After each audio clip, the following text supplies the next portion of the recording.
Hello, gorgeous soul, and welcome to this epic podcast.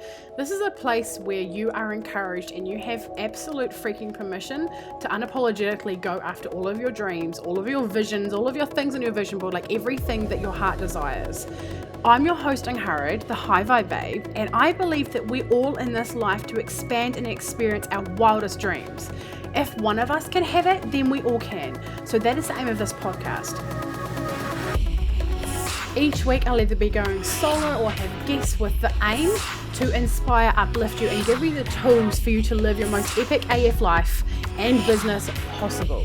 You can find me on Instagram with the handle @HighVibeBabe. Now let's get into today's episode.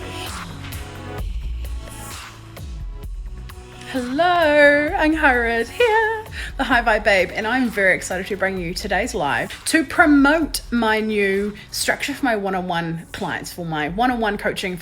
So I work with women who are wanting to balance their masculine and their feminine. They want to do their human, have their human really supported, but also have like the spiritual, the flow, the woo, all of and emotional intelligence, and removing all of the limitations that are currently holding us to where we are, right? Because our life is actually bound by limitations, not by our possibilities. So that's what I really do, is I help people tap into their desires and into their potential, and then we create an action plan to like how to actually achieve that. And we weave throughout the day, because we do unlimited voice memo support and text messaging support. So I'm literally an on-call coach, and we weave throughout your day through navigating all the little things that actually build up to what I'm actually discussing today, which is all around being a sustainable woman, being a sustainable human being, running a sustainable business, like all of these areas, and how it links to self-love.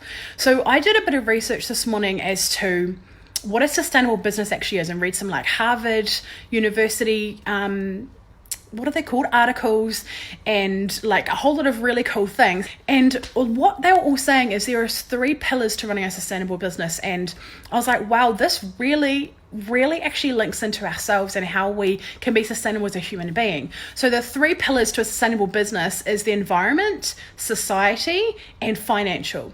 And if you think about it, it makes a whole lot of sense. Like if you have one of them, you're not going to have a sustainable business. But if you have all 3, it's great. And that's the same sort of thing I talk about when you invest in yourself financially. How this relates to self-love is when we invest in ourselves, we actually give ourselves the permission to do what it is we really desire to do and have the support that we really need to be able to bring it to life, right? Because we often find ourselves isolated. We often find ourselves around people that don't get us or don't have the same vibe, or feel threatened by us, or project their junk onto us. Like there's all these sort of things that go on. When that's the reason why working with a coach is so damn special, is because we get to cut through all of that and really get to what you really desire and come back to who you are, what you desire, and remove the limitations, right?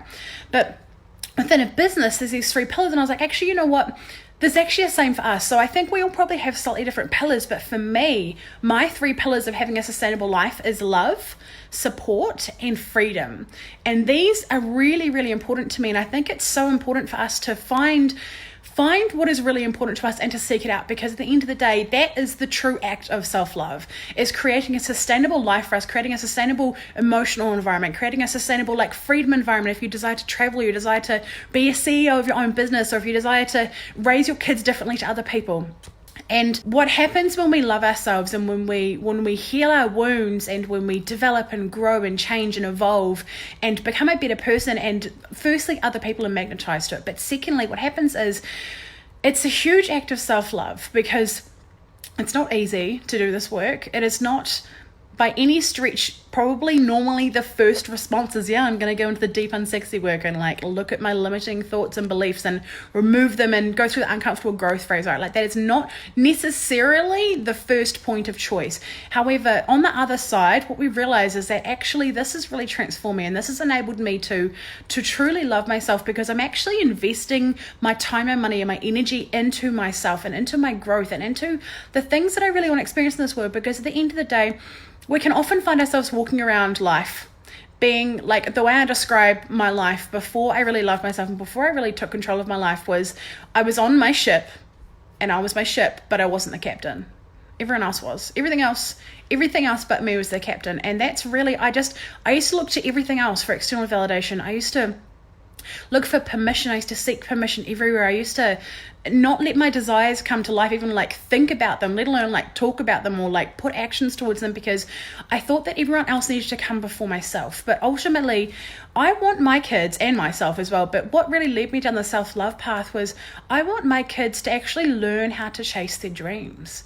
I want my kids, I've got 2 young kids. I want my kids to be fierce and chasing what they want while being emotionally intelligent and while treating the people around them that they love them. Because when we heal ourselves and when we do the things like there's a whole lot of quotes. I absolutely love quotes on Facebook and Instagram, but one of them that I see quite a lot is a person chasing their dreams will never chop down someone else chasing theirs.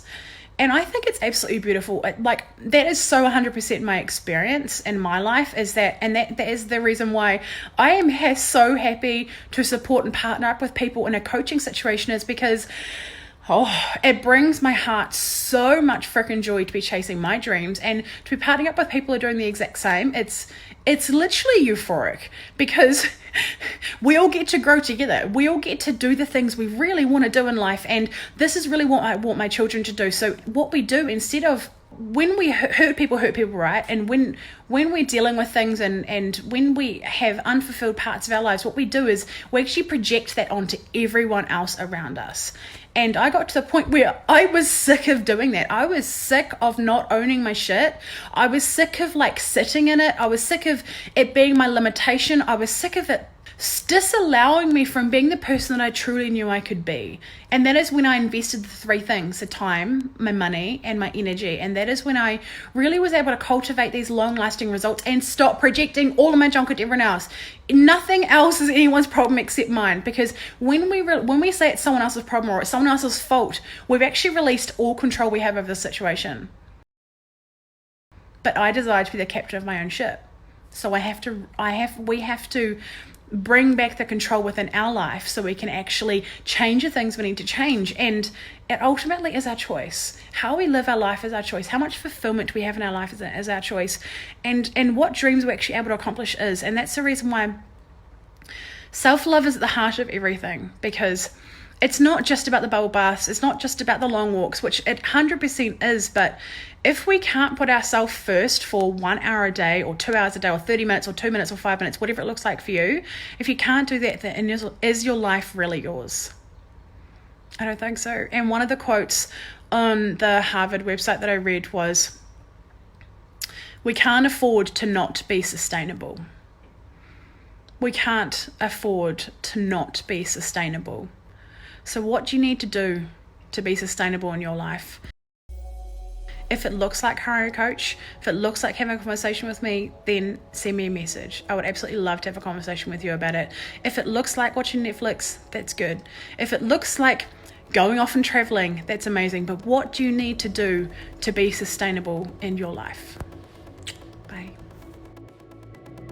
If you have enjoyed this episode, I would adore if you would screenshot it, chuck it up on your stories with your favorite takeaway moment, and tag me at High Vibe Babe on Instagram so that more people can see this and get this content and get this message out there to really shape and change and impact other people's lives. Do you desire to be around more high vibe women who really get you, who encourage you, who like support you no matter what? Yeah, well, guess what? I have a place that you belong. It is called High Vibe Babes Community. It is a free Facebook group, and I would love to have you in there.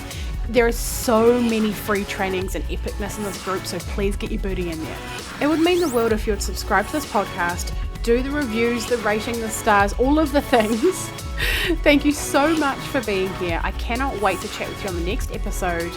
I'm sending you all of the vibes and all of the love. Over and out from Angharad, the High Vibe Babe.